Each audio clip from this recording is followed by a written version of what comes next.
Grief can do some strange things to people. That's what I was always told, anyway.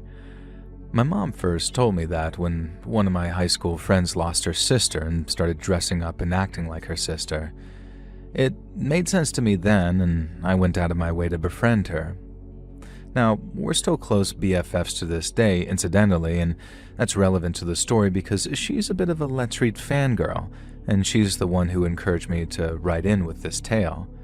Now, don't worry, she won't mind that I've included the personal little bit about her. She's proofreading and approving the whole thing, by the way. Now, this incident happened when I was 19. I've taken a year out after high school before going to college so I could work and put together some savings to avoid my student loans from being sky high. It didn't really work, but at least I tried. Now, this was back in I think maybe 2012 when Facebook was still really popular. We had a local neighborhood watch. I wasn't really a member as such. I didn't go to meetings or get involved, but I was their honorary mascot, which meant that I was a member of the Facebook group. Now, one day, I logged on to find the group totally abuzz. A whole bunch of the neighbors had witnessed something straight out of a horror movie, apparently. As the previous night, an elderly woman had been walking up and down the street, pushing an industrial-style shopping cart. No harm done, right? Well, the shopping cart contained a full-sized coffin. And she wasn't just walking down the street once. She was walking down the street, disappearing for a while, and then walking back the way she came. One of the neighbors, a night owl guy that I knew, his name was James, decided to follow her at a distance. He discovered that she had been walking in a circle around a few blocks and then turning around at a certain point and repeating the circuit in reverse. Everyone's posts were rife with speculation. Why was she carting a coffin around? Was that even legal? Apparently it looked like a fairly battered, dirty coffin, and some of the theories were wild. Now, it took me, a 19-year-old girl, to provide a grounded suggestion. It was a Halloween prop. It was the start of October, so it wasn't out of the ordinary. Now, James immediately shot my idea down. I hadn't seen her. Why would this extremely elderly lady be walking a circuit around the block with a spirit Halloween coffin in a shopping cart? That's a good point, James, but had he considered dementia? Maybe the old lady lived on the next street over and she was suffering from sundown syndrome, which causes dementia sufferers to start acting weird right after nightfall. It was as good an explanation as any. But whatever. It had happened, it was over, and I guess we'd never know, I said. But wrong. I was very wrong. And the next night, the old woman was back, walking her little loops, and this time, James called me up. Now, I'm sure he'd been waiting for an excuse to call me. The guy actually did have a crush on me since middle school, and he told me to look out my window. Now, sure enough, the old woman was there, and she was really, really old. I was amazed that she had the strength to push a shopping cart around at all, let alone one with a coffin in it. And she wasn't pushing it slowly either. She was striding around like a woman half her age. Now, one thing I noticed that nobody else had seemed to pick up on was that this coffin really did not look like some spirit Halloween prop. If so, it was the most realistic prop I'd ever seen, and it looked a lot more like a film or TV prop than anything else. At least it couldn't be a real coffin, could it? Now, this whole fiasco went on for another few days. I was on vacation from work, so I was happy to play night owl for a while, and then, that Sunday night, the elderly woman didn't show up. I breathed a sigh of relief, and perhaps this was the end of it. No. The next day, Monday, she was back, and I couldn't help but notice that the coffin was starting to look a little worse for the wear. It had been raining almost constantly for a week, mostly some light rain, but heavier in the daytime, and I wondered if she'd been storing the coffin outside because it certainly looked like the wood was starting to get mold and splinter a little bit. Tuesday came and went, and I saw her again. Now the old woman was starting to fall apart. I really started to pay attention to her appearance. She looked almost confused and scared. Her gait, which had been strong to start with, was really starting to falter, and I was beginning to be more and more convinced that this was dementia. Now, the rest of the neighborhood watch seemed hesitant to get involved, even James. I think he even spooked them out a little. When I kept insisting that we should do something, the adults kept telling me to leave it. She wasn't doing any harm, and there must be a good explanation for it. Now, a far cry from the first night, which had set the whole of the neighborhood watch abuzz.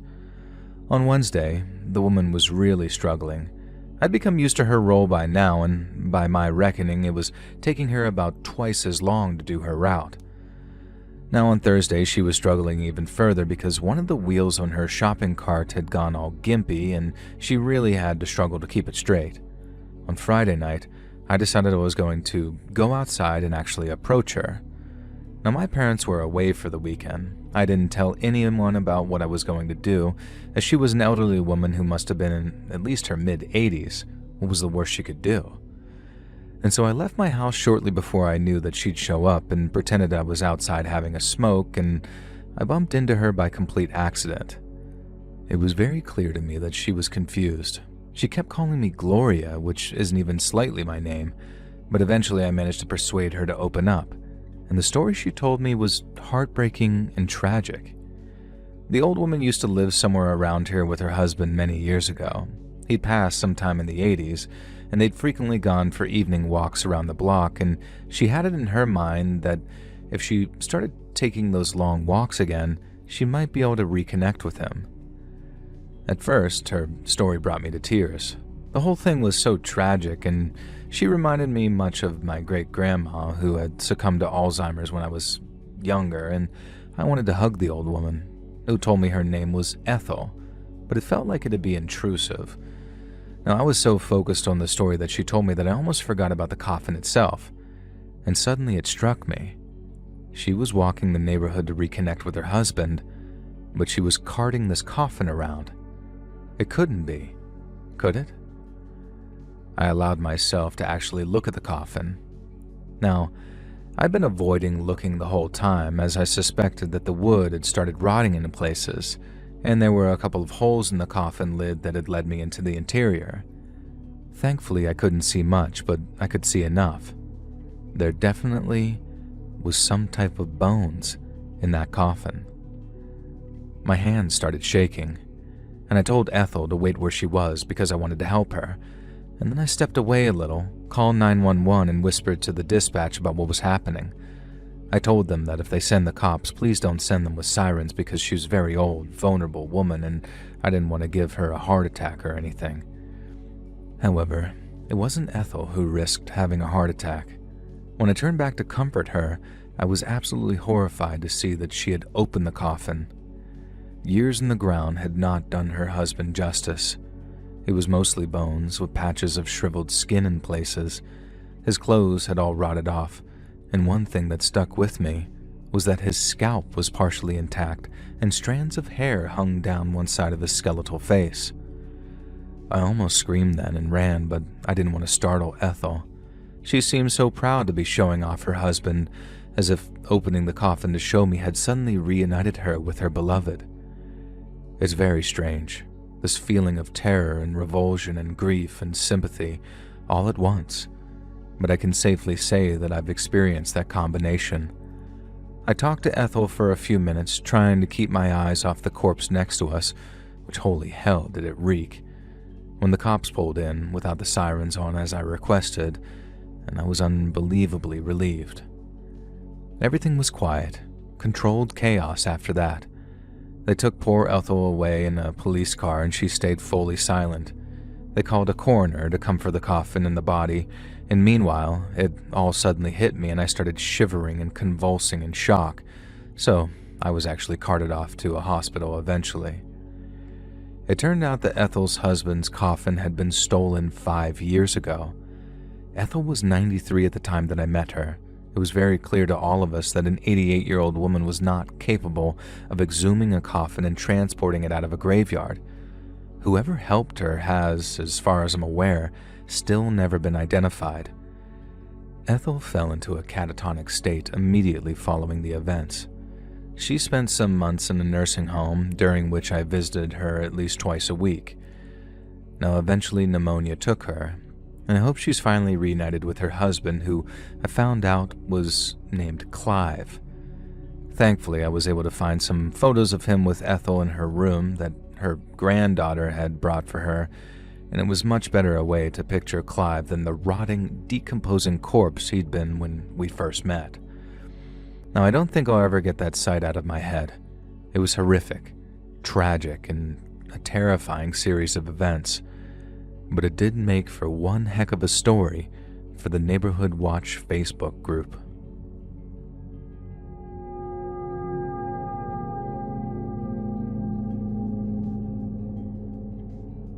Do you like fire, Joel? I used to. I used to enjoy bonfires and campfires.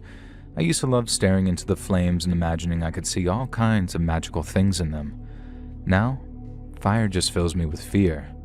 Not just because of one event, but because of two. They occurred a few months apart, but they are almost certainly linked. The first event happened when I was walking home from town one day. I live within walking distance of the shopping district. Yay for the UK and its tiny landmass, so walking into town was a weekly trip for me. I live in a no-through terrace street with footpaths on one end. One leads from the town/train station, and the other leads to the suburbs and further out of town. I was walking down the footpath leading to my street when I noticed a group of 3 very drunk, very loud people just ahead of me. 2 men and a woman. I could hear them over the sounds of Rammstein playing through my headphones, but I shut off my iPhone so I could hear them clearer. They were some of the most vulgar, unpleasant people I have ever had the misfortune to follow, and I prayed that they didn't stop, turn around, and see me. They were clearly 50,000 sheets to the wind, and from the sounds of their jabbering, they were looking for a fight with someone. Anyone, probably. Thankfully, they were too focused on heading to wherever to stop and turn around. As I reached the turning into my street, they crossed over to the next footpath. I watched with disgust as one of them tossed a cigarette butt into the hedge of my neighbor at the end of the street. And as soon as I got home and unpacked my shopping, I headed upstairs and checked out the window. I was a little concerned about the discarded cigarette butt because it was a dry summer and the hedge had started turning brown and dry. And before I even had a chance to scope out the end of the street, I knew something was up. It looked like it was snowing, in August, and I quickly realized that ash was blowing past my window. I quickly looked out to the right and saw that flames were licking up my neighbor's hedge. I grabbed my phone and called a couple of neighbors, ones that I knew were members of the Neighborhood Watch, and then I immediately ran outside. Before I even had a chance to get halfway down the street, the entire hedge, and I'm talking an extremely large, deciduous hedge here, had caught fully ablaze. Other neighbors started emerging from their houses, and we felt helpless as we realized that there was pretty much no way to get any kind of water towards the hedge. A bunch of us had called the fire brigade, but we had to watch in horror as the fire spread across the garden and caused the large tree in the center of my neighbor's front garden to suddenly erupt into flames. Now, it seemed like it took mere seconds for the tree to turn into a smoldering, blackened trunk and dead branches. Thankfully, that killed this part of the fire, but there was still the hedge to contend with, and with the danger of the fire spreading to the house. Thankfully, the fire brigade got there and managed to control the blaze. Once things had calmed down, I drew one of the firemen aside and told him about the trio that I'd seen tossing a potentially lit cigarette butt into the hedge, as it was clear that this had caused the fire. Now, to my surprise, the fireman seemed completely disinterested. In fact, he acted like I was an annoyance or like he didn't believe me. And this really infuriated me because I guess I was a younger person at the time, and obviously young people, and when I say young, I mean mid-20s, apparently can't be taken seriously. And this event is what caused me to finally, properly join the Neighborhood Watch. I did pretty well in my first few months as a fully fledged member. I recruited other neighbors and persuaded them to join. As someone who often works nights, I kept an eye out and was able to scare off at least 1 or 2 potential vehicle vandals. I saw a guy dealing weed on the corner a few times, but I'm not that much of a narc, so I let that one be. And then, one night, I was up very late playing video games on the computer in my room at the back of the house. Now, I forget what I was playing, but it must have been something quiet because, despite wearing headphones, I was able to hear what sounded like fireworks coming from outside. Now, it wasn't remotely fireworks season, and when I heard a second bang, I realized that it sounded more like a gunshot than a firework, but not quite that either. I climbed over my bed and peered out the window. A disturbing orange glow was coming from the back garden of one of the houses on my side of the street, right at the end. Now, at first, I wasn't sure what I was seeing until I heard another explosion and a pillar of flame shot up into the air. Immediately, I called the fire brigade and then the leader of the neighborhood watch. I still wasn't sure which garden was on fire. My friends live at the penultimate house in the terrace, and I was worried it was their garden. I ran outside and was surprised to discover I was alone.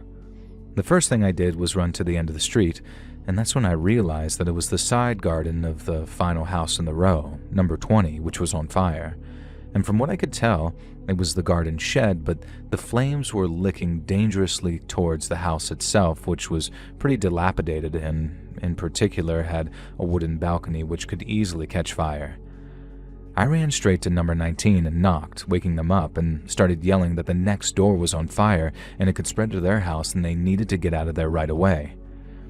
Now, as soon as I left number 19 with the family in tow, I was met by other neighbors who had also heard the commotion.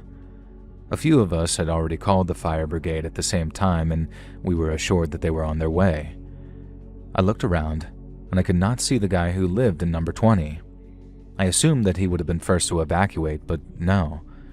Entering his garden was impossible, as he had a big wooden gate which was locked and would have been too slow to climb over.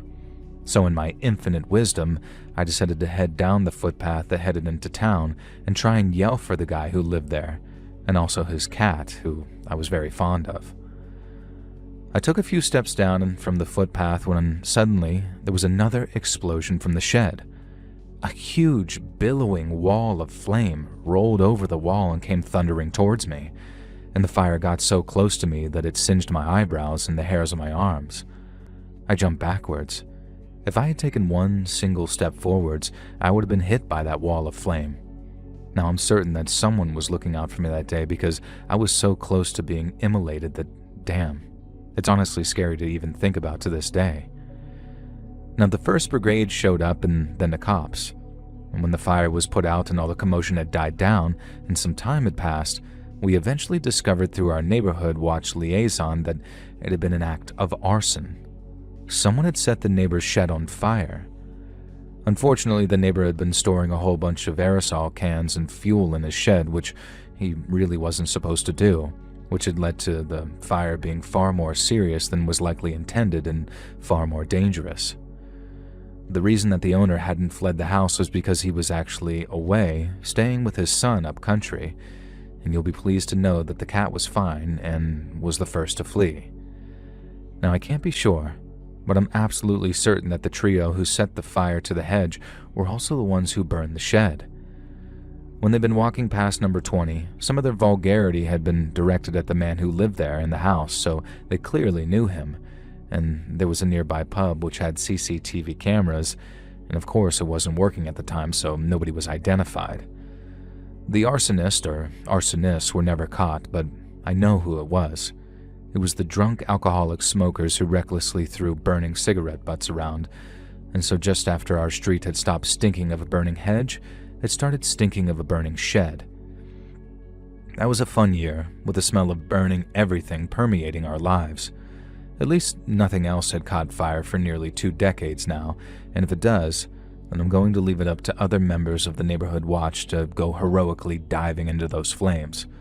I don't recommend it, and I think I exhausted my luck when I almost caught on fire the first time. But you know, if I'm ever forced to save a cat from the flames, I can't promise I won't dive into that inferno again.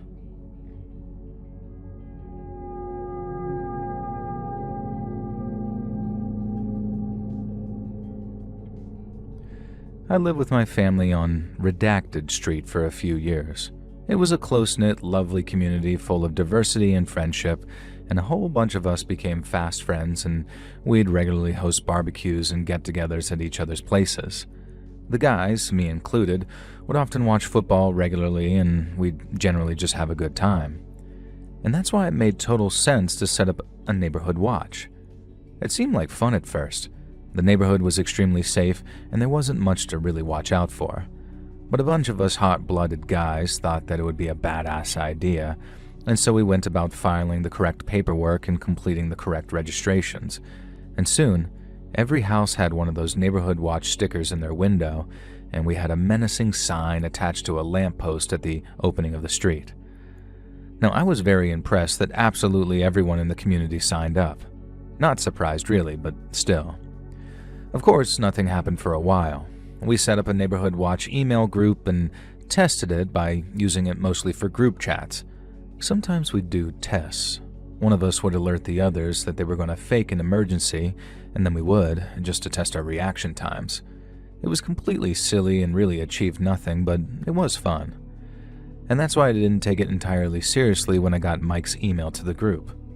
Mike was the elected head of this neighborhood watch, and he was a bit of a joker. He was a serious, dependable guy when it came to it, but he was always down for a laugh. His email read like he'd either forgotten to warn us that this was a test or that he figured it was so silly he didn't even need to warn us. Now, I've still got the email archived in my old Hotmail account, and here I'll just read it for you. I've tried to fix its many typos, but Mike wasn't the best at grammar. It read as follows.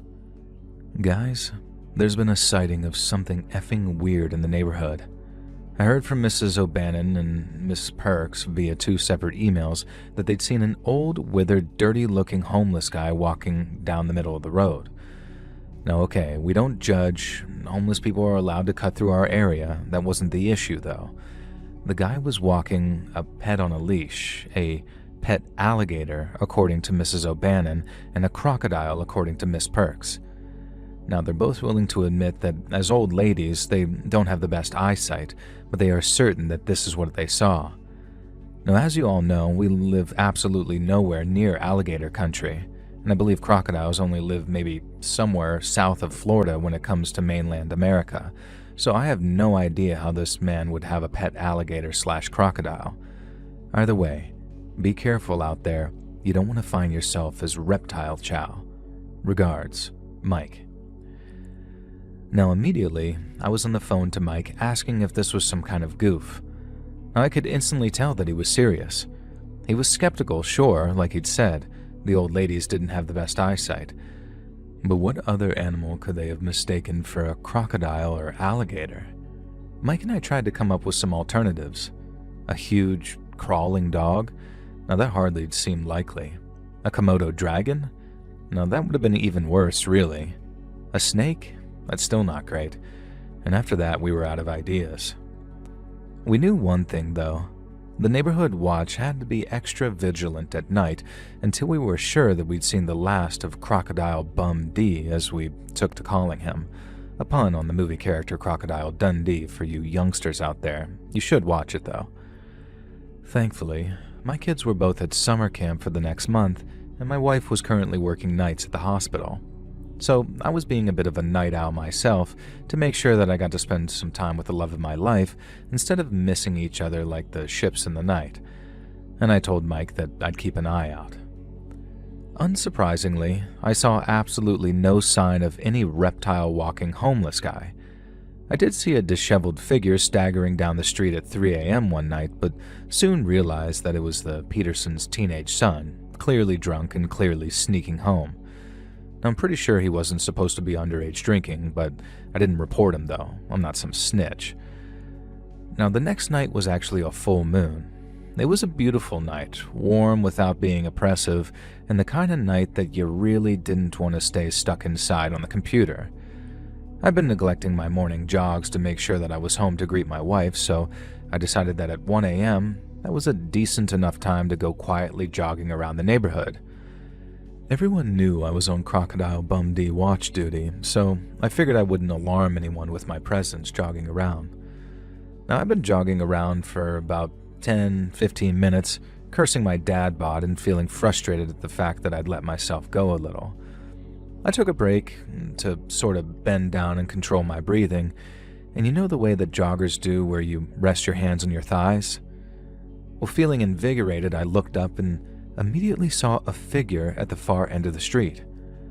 I was standing in the shadow of a tree, so I don't think he saw me at the time, and I watched him for a moment and then realized with horror that it was the infamous Crocodile Bum D. The old ladies that warned us about him had not done him justice. He was an absolute mountain of a man.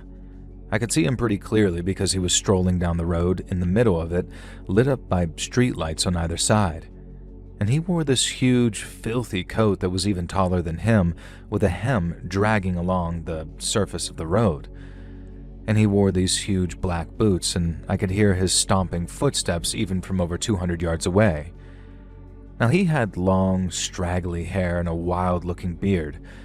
I couldn't tell what race he was because of how much hair he had covering his head and face. And in between his footsteps, I heard a scraping and a sort of scuttling too. Now, I must have seen it already, but my mind had refused to process it. The man was, as the women had said, was walking an alligator on a leash. If it hadn't been for the full moon and the streetlights, it would have been hard to see the creature in the dark. It was almost black, just sort of scraping along the street on a long leash, some distance from its menacing walker. Now, a lot of the following information I learned after the fact, but I'll just fill you in now. While the alligator looked intimidatingly big to me, it turned out to be a juvenile American alligator. And trust me, the fact that it was juvenile and was only about half its full size was a blessing. Those things can grow on average to 12 feet in length. Apparently, this one was set to be on the bigger scale, maybe as long as 14 feet, and I think I might have dropped dead of a heart attack if I was faced with a 14-foot alligator in the middle of my street in the middle of the night. Not that a 7 or 8-foot alligator was really much better, as I was just frozen there, hiding in the shadow of the tree, completely unsure of what to do or say. Now, I knew it was my duty to do something as the designated neighborhood watch reptile hunter, but holy crap, what could I do? I was not approaching that thing. But suddenly I had a stroke of genius. When we'd set up that neighborhood watch, a police liaison officer had come to talk to us about the do's and don'ts. He gave us advice on how to operate so we didn't become an armed militia, you know the things. Now, one thing he did mention is that our state, and specifically our area of the state, had adopted a fairly new system. This system basically meant that you could text to 911 instead of calling. It's a lot more common across the states now, but back when this took place, we were one of the first states to adopt it. Go North Dakota. Now, naturally, I was concerned about calling 911 and alerting Crocodile Bum D, who was starting to look more threatening than the name suggested. I quickly slipped behind some tree, pulled out my creaky old smartphone out of my jogging fanny pack, and fired off a quick text to 911. Now, I can't remember exactly what I said, but it was something frantic and silly like, "Giant man with an alligator walking down redacted street. Alligator is big. Man is bigger. Send help." Thankfully, as a registered member of the neighborhood watch, Mike's deputy no less, I was known to the local cops, so I figured that they wouldn't dismiss me as some prankster. Now, I was also hoping that maybe they would have received other reports about this guy, and he must have come from somewhere. I decided to wait behind the tree for Alligator Man to pass, or for the cops to show up. Unfortunately, my plan did not work out. A few moments after texting 911, I heard a sound that I swear echoes through my nightmares. Now, if you've never heard the sound of an alligator before, then lucky you. I've included a YouTube Shorts link because in case Joel wants to play the sound to illustrate exactly what I heard, but you can look it up. If you didn't play the audio or you can't hear it, then it sounds like a dragon growling. Now tell me that doesn't sound like a freaking dragon. That's what I heard that night. Now, I know in retrospect that this sound isn't actually an alligator even being aggressive, it's just the sound that they make to be curious or on alert. But in the middle of the night, as the creature and the man got closer than I realized, hearing that nearly made me poop my jogging shorts. I'm sorry for the image, but it's true. And then I heard the huge man rasp in the deepest voice I've ever heard, asking his alligator friend what she heard. Now, I'm pretty sure that he already knew he was there because he was saying things like, "Are we being watched, Princess? Is there someone up ahead, Princess, maybe behind that tree?" Now, my first thought was, no way. The alligator's called Princess. And my second thought was, I can't just keep staying hiding here. At the time, I had no idea how fast alligators really were, and I had no idea if this monster of a man was going to release Princess to chase me down if I ran. And so I did the bravest thing I could. I stepped out from behind the tree, greeted the man as cheerily as I could, and told him that I'd just been out for a late-night jog and was taking a breather. The man grunted at me in response, and Princess let out another one of those menacing bellows. Now, I knew I couldn't just say, "Nice to meet you, bye, I'm off to bed now." I didn't want Alligator Man to see where I lived, for starters, and so I decided to try and strike up a conversation with him. "So, taking your gator for a walk, huh?" And the man grunted again in response. I started to ask some questions about her, like where he'd gotten her, clearly somewhere illegal, what her name was, Princess, I already knew that, all that sort of crap, and then I heard both the most blissful and terrible sound I could hear. Sirens in the distance and getting closer. The monster of a man looked at me, and the anger on his hairy, filthy face was impossible to ignore. He grunted out something accusing me of calling the cops on him, and then called Princess to his side. He began to kneel, no mean feat at his size, and I realized with horror that he was moving to unleash Princess. "Princess don't like loud noises," he said. I did not stick around to see whether he actually did unleash Princess or not. I turned tail and sprinted back to my house, which was almost the entire length of the street, and I had never ran that fast before or since. As I fumbled to get my keys into the lock, I was sure that I heard the sounds of the alligator sprinting towards me, although not that I have any idea what an alligator sprinting really sounds like. I managed to finally get my key into the lock and dive inside and kick the door shut. At the same time, I heard the sound of multiple cop cars pulling into my street and my hallway being bathed in flashing lights. I peeked out the window to see a standoff between the officers and that huge man. Thankfully, Princess was on her leash. Maybe she always had been. And it turned out that multiple people had called the cops because a pretty seriously armored animal control duo were also on the scene. One of them was holding one of those devices that let you wrangle an animal around the neck. Now, I couldn't hear exactly what was being said or yelled, but the next series of events was relieving, sure, but it was also one of the most heartbreaking things I had ever seen. I guess the cops managed to persuade the man to let animal control take charge of his alligator, because he knelt down and began to pet her as one of the animal control officers approached and, in his defense, very gently wrangled Princess around the neck. That alligator must have been the most tame alligator in existence, really, because she didn't writhe or wriggle or death roll. Instead, she almost obediently allowed animal control to guide her into the back of their wagon. Meanwhile, this probably 7-foot-tall monster of a man meekly allowed the cops to handcuff him and guide him into one of their cars. I watched as they drove off. He could barely sit up straight in the back of the cop car, he was so tall. And so this had gone from the scariest, most effed up night of my life to something that left me conflicted and kind of sad.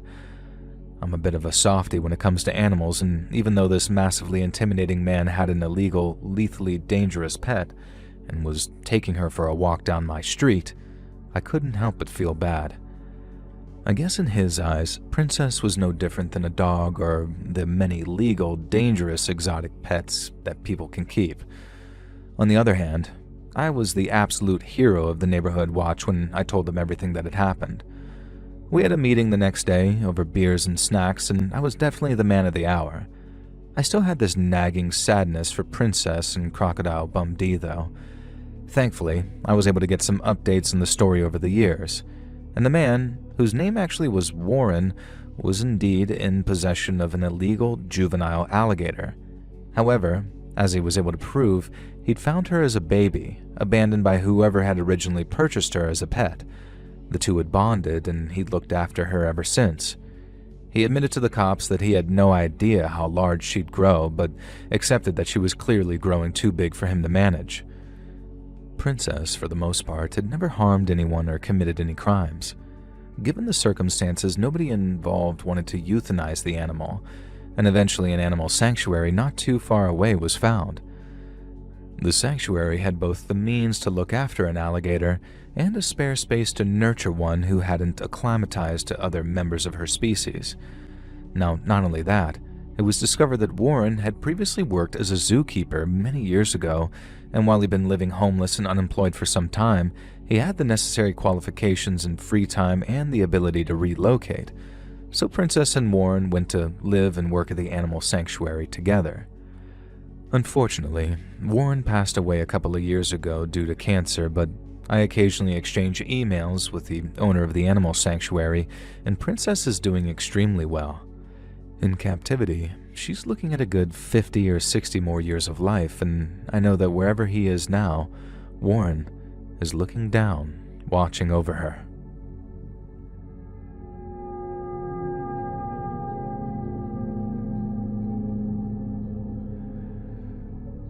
I used to be part of a neighborhood watch group, and I was witness to an absolutely crazy, kind of creepy incident that sticks with me to this day. We live on a street just on the outskirts of a small town which has a higher than average crime rate. Our street itself has always been pretty lucky, avoiding being the focus of the town's worst offenders. There was the occasional attempted break-in, some power tools stolen from a few garden sheds, but that was really it. Now, that was before this spate of car vandalism. Almost every morning, we'd wake up to discover one of our cars had been keyed or the mirrors had been slashed off. Now, in a couple of cases, the badges on the front of the couple of cars had been stolen. Now, this was back when that was a lot easier to do. One of the neighbors owned a Mercedes, and I swear his badge must have been stolen 3 times over the course of a year or so, even after we put a stop to the worst of the vandalism. Now, the vandalism is what spurred us on to start taking the neighborhood watch duties seriously. We spoke to local law enforcement, asked for the best tips we could, befriended a community officer, and got a direct line to the local station. And they also agreed to send a patrol into our cul-de-sac as many nights as possible. Now, not to belittle our boys in blue, but I don't think I ever actually saw a cop patrolling our street. I guess in fairness, they did have better things to do, like preventing murders and violent stuff in the city, so it's not like I hold it against them. And that's what the neighborhood watch was for anyway. The vandalism continued though, so about 5 or 6 of us guys volunteered to take night duty until the vandal was caught. Now surely, if we spent the next night watching the small cul-de-sac, we'd catch that person or multiple people in the act. Now that's what you'd think anyway. And yet somehow, after a couple of weeks of vigilance, we didn't spot a single suspicious character. And yet the vandalism continued. It was like the culprit was Spec Ops or a ghost or something crazy. But what kind of Spec Ops soldier spends his time army crawling along the ground keying cars? I wish I could offer an explanation of who did it and how, but that was still something we never discovered. Instead, this vandalizer decided to retire himself and go out with a bang. There had been a car parked at the end of our cul-de-sac for what seemed like forever. It had clearly been abandoned there, and a number of us neighborhood watch members had stuck flyers all over the car, pleading with the owner to just move along. All the tires had deflated by this point naturally, and the paintwork was incredibly rusty. And we called the city council about it multiple times, but nothing was ever done. In the end, it just became sort of a staple of the street. We called the car Christine, after the Stephen King story, because it had the vague air of being haunted, or at least kind of sinister. Now one night, it was my turn on night watch, and I was just working on my laptop looking out the window when I noticed a glow coming from the end of the cul-de-sac. My house was in the middle, so I had to look around to see exactly what it was. Immediately, I realized Christine was on fire from the inside. I ran outside, careful not to get too close, and these flames were just picking up inside of Christine's seats, but I couldn't immediately see a broken window or any way that the fire could have actually been started inside the car. I called the cops on my cell phone, so I'm glad I paused to do so because moments later, Christine exploded outward. It wasn't the kind of huge epic explosion you might see in the movies or expect from Call of Duty or something. I guess in part this was because the car had been sitting there for so long without any gas that there wasn't too much fuel to actually explode. It was enough to send pieces of shrapnel flying into the road or pieces of glass into the car parked near Christine, though, and it would certainly have been strong enough to cause me some serious damage if I'd actually approached like I had planned to. And soon the cops showed up, as did the fire department, and the vehicle's blaze was extinguished. Over the next few days, we learned that the fire had definitely been arson. A small hole had been drilled through the glass of one of Christine's windows. A tiny bit of accelerant had been poured through it, and then someone had fed a burning rag into the car. Now finally, the cops and the city council put up some effort into tracking Christine's owner, and this went absolutely nowhere. As it turned out, the license plate was just completely fake, registered to no vehicle on record, and the only thing they were able to trace was the engine, which belonged to a totally different, much older car that had been supposedly scrapped many years before. Now, there's no way Christine would have been able to drive at all with that engine installed, and the whole thing was just some mystery. Nobody had any idea when the car had turned up or what the purpose of all of it really was. Had the vandalism been some kind of preamble in order to burn Christine for some purpose? Some of us half expected the cops to find a charred body in the trunk, but there was nothing like that. The wreckage of the car got towed, and from that day forward, the vehicular vandalism just kind of stopped. Various other things happened with the neighborhood watch since then. I confronted a burglar, and one of my neighbors helped the cops arrest an SA offender on the run, and we successfully chased off a gang of drug dealers who'd started operating on the corner. But nothing ever came close to being as puzzling and mysterious or creepy as that series of vehicular vandalism and the mysterious Christine, the impossible car. Now, it's been nearly a decade since then, and I still think about it from time to time. At the very least, I wish I knew who had been responsible for the vandalism and how they'd been able to slip under my nose quite so successfully. But I guess some mysteries just never end up getting solved.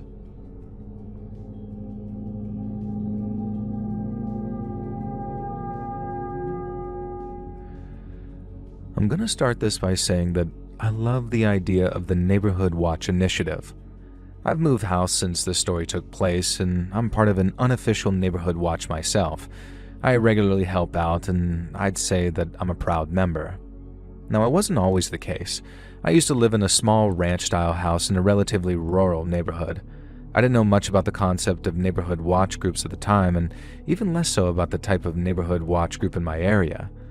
I don't really want to name the group or explain who they were because it'll open up a can of worms, but let's just say that they were a specific type of neighborhood watch group where all the members were of a certain heritage, which I was not, and therefore I was never invited to join or be any part of their group.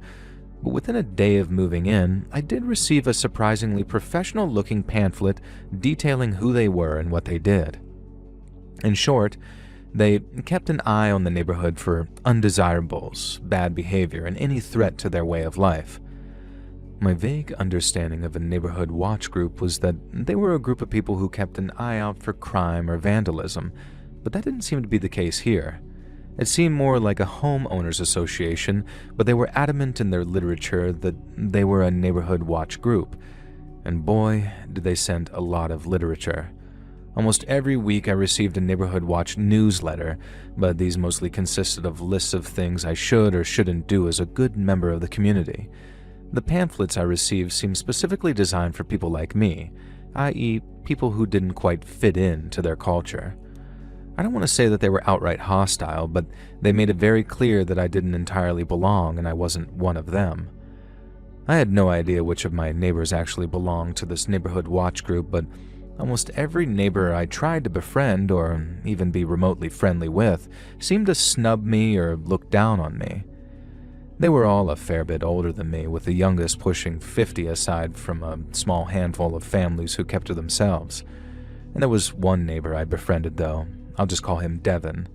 Now, he was a black guy who had lived in the neighborhood with his wife until she tragically passed away a couple of years ago. We became buddies, and I soon found out that he'd been made to feel as ostracized by the Neighborhood Watch as I had, and according to Devin, they'd barely even offered sympathy when his wife had passed.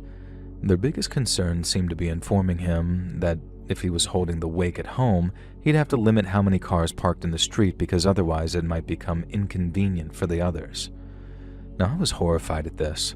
The man had just lost his wife, and the Neighborhood Watch, as they called himself, were concerned that too many people might want to support him and pay their respects.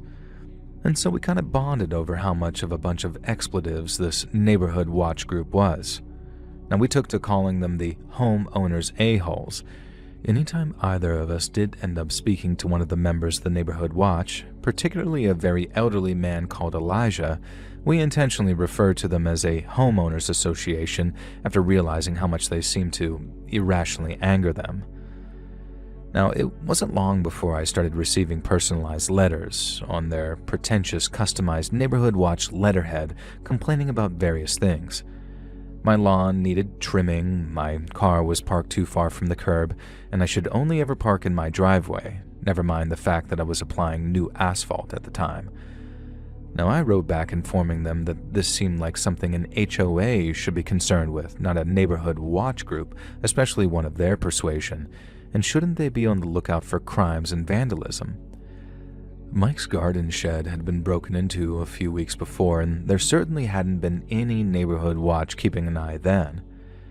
They didn't respond to this, but 2 weeks later, I received another letter informing me that an untoward-looking gentleman had been seen on my property on multiple evenings. Now, this confused me at first until I realized that they were talking about Mike, their own neighbor. Now, we couldn't outright come out and accuse them of racism because they never specified details of who they were talking about other than saying he appeared suspicious. But it wasn't hard to read between the lines. I think I was angrier about this than Mike was. I guess he was used to the neighbors being kind of hostile, which he said had been going on ever since he and his Iranian wife moved in. As an Iranian guy myself, this made me even more angry for a bunch of reasons, and Mike really had to work hard to calm me down. And that's when he hit me with the news. He was moving out in 3 months. Now, I was kind of mad at him. He was going to leave me with these people who clearly didn't want us here. And that's when he suggested that I sell up and, for the time being, move in with him as his roommate. Now, it felt kind of juvenile, as men in our late 20s and early 30s respectively, but Mike was moving to my dream city, San Francisco, and I had family there. It wasn't actually a bad idea, so it was decided. We'd leave this weird, creepy neighborhood watch cult in our rearview mirror and move out. And that's when things got really crazy. I started receiving notes again on the neighborhood watch letterheads, and this time they were accusing me of running a meth lab in the basement. At first, that's all they were, statements and accusations. And then they escalated. I could call the cops and shut you down, but I won't. Not yet. That kind of thing. And then next, I received an ultimatum telling me to shut the meth lab down or something terrible would happen. Now, this was all insane. Obviously, I was not running a meth lab in my basement, and the biggest piece of evidence in my defense was that I did not even have a basement. I guess some of the other houses in the spread-out neighborhood did, and whoever was accusing me of this was one of those basement owners. Presumably he or she assumed my house was just the same. I showed Mike, and what started off as a kind of joke soon turned pretty scary. We were counting down the days until the move, just 6 weeks now. And that's when I got the most terrifying letter yet. Still written on neighborhood watch letterhead paper, and the writing was scrawled, erratic, and somewhat mental. The writer threatened that if I didn't shut my meth lab down within a week, which I was clearly running with a friend, who the author identified with a slur that I won't repeat here, then both of our houses were going to be cleansed by holy fire, quote unquote. Mike and I debated whether this was a metaphor or something more. Our question was answered when the hedge bordering my front yard was set ablaze in the middle of the night. The next morning, after a sleepless night and some wonderful aid from the fire department, I was met with another insane note claiming that this was a taste of what we were to expect. Now, obviously, I informed the cops at this point. They took all the notes for evidence just in case they could find any trace fingerprints, and I made photocopies before the cops took them and decided enough was enough. I was going to confront the leader of the neighborhood watch, a man I'd thus far completely avoided, and his name is Samuel. Now, with Mike as backup, we went storming over to Samuel's house. Now, the wind was knocked out of our sails a little when the door was answered by his adorable daughter who invited us in. And then Samuel's wife offered us hot drinks and cookies, and it was like cultural whiplash. Eventually, Samuel arrived home from his round of golf and sent the family away. We confronted him with the letters, angrily thrusting them right at his face, and we hit him with everything. how the neighbors had made us all feel unwelcome, how this kind of insanity was not the type of thing a neighborhood watch should be engaging in, and we asked if the organization was even registered with the local police or officials in any way. All the while, Samuel was just sitting there, quietly taking in our rage as he read over the notes. Now, when he was done, he looked at us with a face as pale as a ghost, and to his credit, he admitted that he and the neighbors had felt like myself, Mike, and his wife had not been the best fit for the neighborhood. He admitted that the pamphlets we were sent were intentionally hostile, that there were a number of neighbors, particularly the old folks, who like to keep things culturally insular. Now, I'd just like to reiterate at this point that this wasn't a regular sort of white thing. It wasn't even just a group of white people just trying to drive us out.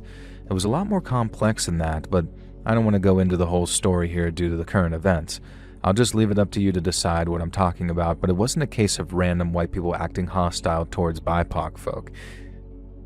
It was weirder than that, which is all I'll say on the matter. Now back to Samuel. He swore blind on his faith and his family that he had no knowledge of these handwritten, threatening notes and had no idea who sent them. I believed him. He'd been so bluntly honest with us to that point that I had no reason not to. Now, Mike was less convinced, but I managed to persuade him. The one thing that did disturb us both was when Samuel said he had an idea and that both Mike and I should be very, very careful. He asked if there was any way we could escalate our move. When we told him there wasn't and that we were locked in for the next 6 weeks, Samuel told us to leave everything with him. Remember the old man Elijah who I mentioned earlier? Well, he died of a heart attack 3 days after we confronted Samuel, and the note stopped. The neighbors started being more friendly towards us, so much so in fact that some of them went out of their way to bring Mike and I these delicious food dishes, and Samuel invited us for dinner multiple times. Mike was still suspicious and didn't accept invites, but I at least tried to play nice with Samuel. Mostly I was curious to dig into what might have happened with Elijah. Samuel never let anything slip. He was a very slippery, intelligent character, but he dropped enough hints for me to know that Elijah had been the one sending the notes and that maybe, just maybe, his little heart attack had been a lot more convenient than coincidental. All in all, it was like living in Twin Peaks or the Twilight Zone. I was extremely happy to get out of there with Mike. Now, I stayed with him for around 6 months before moving into a place of my own with a wonderful woman that I met in Frisco, who I'm now proud to call my wife. We live in the city, and Mike lives nearby, and there's absolutely no official neighborhood watch to speak of. We all just look out for each other and act like good neighbors to each other. And that's all you need, really. The rest can work under the right circumstances, but when a group of people like our former neighborhood watch get together, there's a danger that it can spawn folks like Elijah who take things way too far, or people like Samuel who in many ways were the most chilling characters of them all, even if his actions might have saved us in the end. Frankly, I just don't want to meet any of them again or any of their ilk. I'm pretty happy with my diverse melting pot of city neighbors, thank you very much.